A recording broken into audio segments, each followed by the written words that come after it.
everyone, this is Varsha. Welcome to Victory Education. English grammar class 6 to class 12 तक सभी students के लिए है, जिसका कि हम टॉपिक देख रहे थे वर्ब। 2 से 3 क्लासेस हम ऑलरेडी देख चुके हैं, जिनमें कि हमने देखा था कि वर्ब से रिलेटेड देखो क्या क्या है, स्टेटिव वर्ब क्या होती है, एक्शन वर्ब क्या होती है, एंड जितनी भी हेल्पिंग वर्ब थी वो सब हमने देखी थी। अभी हम देखने वाले हैं मेन वर्ब। मेन वर्ब में भी हमने कुछ थोड़ा बहुत पढ़ लिया है। अभी जितनी भी और मेन वर्ब है जिनके थ्री टाइप होते हैं वो आज की वीडियो में हम देखने वाले हैं, एंड कुछ मोस्ट कंफ्यूजिंग पेयर भी होते हैं वर्ब्स के, वो भी हम आज की वीडियो में देखने वाले हैं। देखो सबसे पहले V1 V1 V2 V3। अब देखो सबसे पहले हाइट देखते हैं। हाइट का जो फर्स्ट फॉर्म होता है that is hide, second one is head and third one is hidden. Hide, head, hidden. Begin, began, begun, ये सब क्या करना है आपको एज लर्न करना है। अगर आप इन्हें 2-3 बार पढ़ते हो तो ये आपको आराम से लर्न हो जाएंगे, या फिर आप सेंटेंसेस में बार बार अगर प्रैक्टिस करते हो तो आपको याद करने में बहुत ईजी होगा। सेकेंड है begin, began, begun. Swim, swam, swum. Come, came, come. Fly, flew, flown. Flow, flowed, flowed. And slay, slew, slay. Clear है इतना? V1 कहाँ यूज होती है, V2 कहाँ यूज होती है, V3 कैसे यूज होती है, ये सब हम टेंसेस में सीखने वाले हैं। लेकिन जितना भी हमने सीखा है कि कौन सी हेल्पिंग वर्ब के साथ किस तरह की वर्ब यूज होती है, उसी के अकॉर्डिंग हम कुछ सेंटेंसेस देखने वाले हैं। देखो ये जो V2 होती है ये पास्ट में यूज होती है। कहाँ यूज होती है? पास्ट में।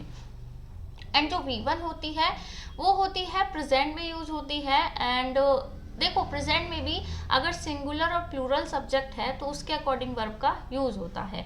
एंड V3 तो हैज, हैव, हैड, इन सब के साथ V3 का यूज होता है।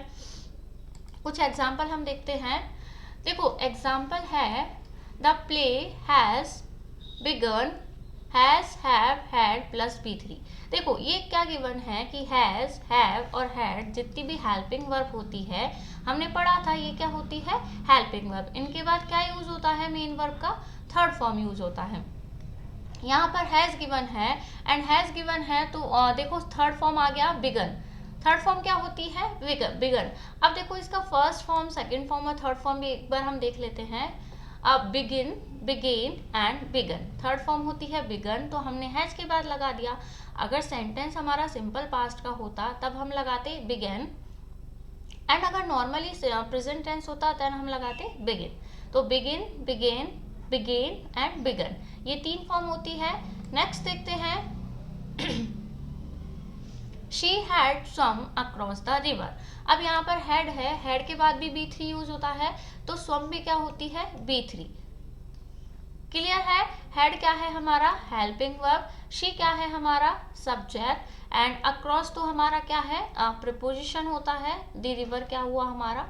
ऑब्जेक्ट हुआ। प्रीपोजिशन के बाद हमेशा ऑब्जेक्ट आता है, ये हम प्रीवियस क्लासेस में देख चुके हैं। एक बार स्विम की तीनों फॉर्म देख लीजिए, स्विम, स्वाम एंड स्वम। क्लियर है? तो हैज, हैव, हैड के बाद थर्ड फॉर्म यूज होता है। ये सारी ही फॉर्म आपको क्या करनी है? लर्न करनी है। क्लियर? अब देखते हैं कुछ मोस्ट कंफ्यूजिंग पेयर वर्ब के ही हैं। ये क्या है? V1, this is V2 and this is V3। लेकिन कुछ कुछ वर्ब ऐसी होती है जिसमें हम कंफ्यूज हो जाते हैं। तो देखना, सबसे पहले है फाइंड। फर्स्ट फॉर्म है find, second one is found and third one is also found. इसका मतलब होता है to come across. It means जैसे सपोज आपका कुछ खो गया है एंड आप उसे ढूंढते हैं और आपको वो मिल जाता है, तो वहां पर हम यूज करते हैं find. I found my bag, I found my pen. Simple past का सेंटेंस है तो आप कैसे लिखोगे? I found my pen. Clear? तो यहाँ पर यूज हो गई V2। V3 तो हमेशा हैज, हैव, हैड के बाद आने वाली है। एंड सिंपल वर्ब का फर्स्ट फॉर्म हम किस तरह से यूज करते हैं? ये सिंपल प्रेजेंट टेंस में हम यूज करते हैं। क्लियर? तो ये तो हुआ किसी चीज का मिल जाना। सेकंड होता है फाउंड। अब देखो यहाँ पर फाउंड सेकंड फॉर्म है, लेकिन ये क्या है वर्ब का? First form found. अब इसका सेकंड फॉर्म होगा founded and third one is founded, also founded. Clear? अब देखो इस फाउंड का मतलब क्या होता है, टू एस्टेब्लिश, मतलब किसी चीज़ को अगर आप एस्टेब्लिश करते हो, किसी चीज़ की आप स्थापना करते हो, किसी चीज़ को आप बनाते हो, किसी चीज़ को क्रिएट करते हो, तो वो क्या हो जाता है, एस्टेब्लिश करना। वो आपके द्वारा बनाई गई कोई चीज़ है तो उसे बोलते हैं एस्टेब्लिश करना। क्लियर हुआ? अब सेंटेंसेस में किस तरह से यूज होता है देखिएगा। आई है सपोज, तो आई के साथ तो वर्ब का हमेशा फर्स्ट फॉर्म ही आता है। क्लियर? तो या तो आएगा फाइंड या फिर आएगा फाउंड। क्लियर? देखो अगर पास्ट में है तो फाउंड भी आ सकता है, फाउंड और फाउंडेड भी आ सकता है, लेकिन सेंटेंस को रीड करके हमें पता लगाना होगा कि यहाँ पर कुछ पाने का सेंस है या फिर एस्टेब्लिश करने का सेंस है, उसी बेस पर हम वर्ब को लगाएंगे। आई फाउंड या फिर फाउंडेड माई लॉस्ट पर्स। अब यहाँ पर मतलब उसको कुछ मिल गया है, तो मिल गया है तो क्या लगाएंगे हम, फाउंड, V2 लगा दिया, फाउंड। क्लियर? सेकंड देखते हैं, the Arya Samaj was found या founded by the Dayanand Saraswati. अब आर्य समाज फाउंडेड यानी आर्य समाज की स्थापना किसने की थी, स्वामी दयानंद सरस्वती ने।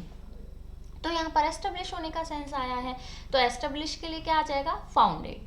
क्लियर? फाउंड नहीं आएगा, फाउंडेड आएगा, एंड यहाँ पर फाउंडेड रॉन्ग है, फाउंड एकदम करेक्ट है। तो आई होप ये दोनों ही पेयर आपको अच्छे से क्लियर हुए होंगे। नेक्स्ट हम देखते हैं इसी तरह के कुछ और pair. First one is wind, wound and wound. Wind, wound, wound, V1, V2 and V3। इसका मतलब होता है लपेटना। इट मीन सपोज आप अपना घर खाली कर रहे हो तो आप अपना बोरिया बिस्तर लपेटते हो, तो वो क्या हो गया, wind, wound and wound. Clear है? सेकंड है वूंड, वुंडेड, वुंडेड। इसका मतलब होता है कुछ इंजरी हो जाना। सपोज आपका एक्सीडेंट हुआ है तो आपको आप इंजर्ड भी हुए होंगे, तो वो इंजरी होना ही क्या कहलाता है, वूंड, वुंडेड, वुंडेड। क्लियर? अब एग्जाम्पल के थ्रू समझते हैं। आई वुंड या वुंडेड माई वॉच। अब वॉच को इंजरी तो नहीं हुई होगी, तो वॉच को हम क्या कर सकते हैं, पैक कर सकते हैं, उसे किसी चीज में रैप कर सकते हैं, तो क्या आ जाएगा, आई वाउंड, वुंड, आई वुंड। क्लियर? वुंडेड नहीं आएगा, क्या आएगा, wound. This one B2। Clear है? सेकंड देखते हैं, राहुल वॉज वुंड या वुंडेड इन द अटैक। अब उसके ऊपर अटैक हुआ था तो वो इंजर हुआ होगा, तो क्या आ जाएगा, वुंडेड। यहाँ भी देखो ये वॉच है, वॉच के बाद क्या आ सकता है, देखो वैसे तो वॉच और वर्ब के बाद हमने देखा था, वॉच और वर्ब के बाद क्या आती है, ING फॉर्म आती है। लेकिन अगर सेंटेंस पैसिव में होता है, ये सेंटेंस होता है एक्टिव में, एक्टिव में आती है ING फॉर्म। अगर सेंटेंस क्या हो हमारा पैसिव, तो वॉच वर्ब के बाद B3 भी आ सकता है। क्लियर? ये हम एक्टिव पैसिव में देखेंगे। अभी के लिए सिर्फ इतना याद रखो कि अगर हमारा सेंटेंस पैसिव में है तो वॉच वर्ब के बाद वर्ब का थर्ड फॉर्म भी आ सकता है। तो यहाँ पर ये वुंडेड वर्ब का थर्ड फॉर्म है। क्लियर? एक्टिव पैसिव को कैसे पहचानते हैं, ये जब हम एक्टिव पैसिव पढ़ेंगे तो वहाँ आप अच्छे से सीख लीजिएगा। नेक्स्ट हम देखते हैं फ्लाई, फ्लू, फ्लॉन। देखो ये तीन पेयर यहाँ पर गिवन है, V1, V2, V3 के। This is V1, V2 and V3। देखिए फ्लाई, फ्लू, फ्लॉन, ये होता है फ्लाई। किसी भी चीज को अगर उड़ना होता है एयर में तो वो वहां पर यूज होता है फ्लाई। जैसे word fly in the sky. Clear? तो वहां पर यूज आ जाएगा फ्लाई, फ्लू एंड फ्लॉन का। अगर है फ्लो, फ्लोड एंड फ्लोड, तो ये जितने भी होता है फ्लो, फ्लोड, फ्लोड, या फिर नेक्स्ट देखिएगा ओवरफ्लो, ओवरफ्लोड, ओवरफ्लोड, ये सब किस सेंस में यूज होता है, वाटर के सेंस में। पानी से रिलेटेड अगर कुछ सेंटेंस गिवन है तो वहां पर यूज होता है फ्लो, फ्लोड, फ्लोड, या फिर ओवरफ्लो, ओवरफ्लोड, ओवरफ्लोड। वहां पर फ्लोन नहीं आएगा, हमेशा आपको कंफ्यूज करने के लिए ओवरफ्लोन दे देगा, ओवरफ्लोन, या फिर फ्लोन दे देगा। पानी के सेंस में भी आपको वहां पर फ्लॉन भी दे सकता है, लेकिन आपको क्या फिल करना है, flow, flowed, flowed, overflow, overflowed, overflowed. Sentences देखते हैं तब और अच्छे से क्लियर हो जाएगा। नियर द लेक, अब देखो लेक आ गया, लेक मीन्स वाटर से रिलेटेड कुछ है। Near the lake the valley was formerly swampy and at the high water the lake overflown into it. अब ओवरफ्लोन है, मैंने आपको बताया था फ्लोन नहीं यूज होता है, फ्लोन उड़ने के सेंस में यूज होता है, तो क्या आ जाएगा, ओवरफ्लोड। क्या आएगा, ओवरफ्लोड। क्लियर है सभी को? नेक्स्ट देखते हैं, they reached a river. Again river है, पानी का सेंस है, तो ओवरफ्लो नहीं आएगा, फिर से क्या आ जाएगा, ओवरफ्लोड। पूरा सेंटेंस पे आपको रीड करने का नीड नहीं है, आप जो एरर है वो उसे इजीली आप फाइंड आउट कर सकते हो। नेक्स्ट हम देखते हैं बर्स्ट, बर्स्ट, बर्स्ट। तीनों फॉर्म क्या होती है? सेम होती है। मीनिंग क्या होता है इसका देखना। बर्स्ट, बर्स्ट, बर्स्ट मतलब टू ब्रेक ओपन सडनली, मतलब किसी चीज का अचानक से फूट जाना। क्लियर? जैसे बॉम्ब ब्लास्ट हो जाना, कुछ भी कोई चीज पैक है, जैसे बलून है, बलून एकदम बर्स्ट हो जाता है, तो इस सेंस में क्या यूज करते हैं हम? बर्स्ट। एग्जाम्पल देख लो, ही बर्स्ट इनटू टीयर, मतलब वो एकदम आंसुओं में फूट फूट के रोया। क्लियर? तो यहाँ पर क्या आ जाएगा? बर्स्ट। सेकंड देखते हैं बर्स्ट, बस्टेड, बस्टेड। अब इस वाले देखो यहाँ पर आर मिसिंग है, यहाँ पर आर मिसिंग है, इस तरह से आप याद कर सकते हो। बर्स्ट, बस्टेड, बस्टेड दोनों फॉर्म में क्या लगा है? ईडी। इसका मतलब होता है किसी चीज को एक्सपोज करना, मतलब कोई चीज छुपी हुई है उसको क्या कर दो? एक्सपोज कर दो। क्लियर? तो police Busted 12 gang members on weapons charge. Clear हुआ? तो यहाँ पर क्या आया है? बस्टेड। नेक्स्ट हम देखते हैं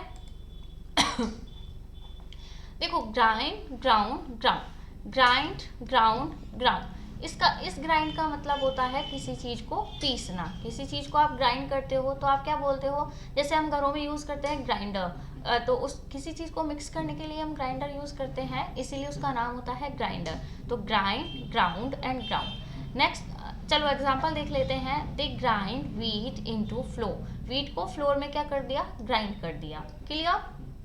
सेकेंड है ग्राउंड, ग्राउंडेड, ग्राउंडेड। इसका मतलब होता है किसी चीज को जमीन में गाड़ना, या फिर जमीन से रिलेटेड, या फिर कोई चीज ऊपर उड़ रही है उसको आप जमीन पर ले आए हो, तो वहाँ कुल मिला के जमीन से रिलेटेड जितना भी होगा वो क्या होगा? Ground, grounded and grounded. His arguments are well grounded in facts. तो देखो यहाँ पर ग्राउंड से रिलेटेड है, तो यहाँ पर क्या आ जाएगा? ग्राउंडेड। क्लियर? नेक्स्ट देखते हैं हम क्या है नेक्स्ट। देखो ये बहुत इंपॉर्टेंट होता है, इसे स्टार लगा लीजिएगा। Hang, hanged, hang, hang, hang, hang. किसी को भी फांसी लगाना तो वहां पर क्या यूज होता है? हैंग। फांसी के केस में हमेशा आप याद रखना क्या आएगा? हैंग। क्लियर? और अगर फांसी को छोड़कर किसी भी चीज को आप हंग करते हो तो वहां पर आ जाएगा हंग। जैसे आप मुंह लटका के बैठे हो तो वहां पर आ जाएगा हंग। क्लियर? अब ये 4 सेंटेंसेस आपको गिवन है। अगर आप सबसे पहले देखिएगा, फांसी का केस है तो वहां पर तुरंत आप क्या लगा दोगे? हैंग। अगर नहीं है तो क्या लगाओगे आप? हंग। द ड्रेसेस व, अब ड्रेसेस है तो फांसी का केस तो है नहीं, हैंग नहीं आएगा, क्या आ जाएगा? हंग। द प्रिजनर हैज बीन, अब देखो यहाँ पर ये जो प्रिजनर होता है वो क्या होता है? कैदी। जो जेल में कैदी होते हैं उन्हें बोलते हैं प्रिजनर। हैज बीन, बीन तो क्या आ जाएगा? फांसी के केस में hang. Clear? She hang the towel, towel है, टाल के केस में हैंग नहीं आएगा, हंग आ जाएगा। द बॉय हैंग्ड और हंग हिज फेस इन डिसअपॉइंटमेंट में, डिसअपॉइंटमेंट, किसी बॉय ने अपना फेस लटका के रखा है तो क्या आ जाएगा? हंग। हैंग्ड सिर्फ फांसी के केस में आता है, बाकी सभी केसेस में क्या आता है? हंग आता है। क्लियर? तो आज के लिए सिर्फ इतना ही हम देखने वाले हैं। कुछ और मेन अभी है देखने के लिए, वो हम नेक्स्ट वीडियो में देखेंगे। तो आई होप सभी को वीडियो पसंद आया होगा। अगर किसी भी तरह का कोई डाउट हो तो कमेंट सेक्शन में कमेंट करके ज़रूर बताइएगा। और अगर आप हमारे चैनल पर नए हैं तो चैनल को तो चैनल को सब्सक्राइब करना ना भूले, एंड अपने फ्रेंड्स के साथ भी शेयर करना ना भूले। Till then, thank you, bye bye.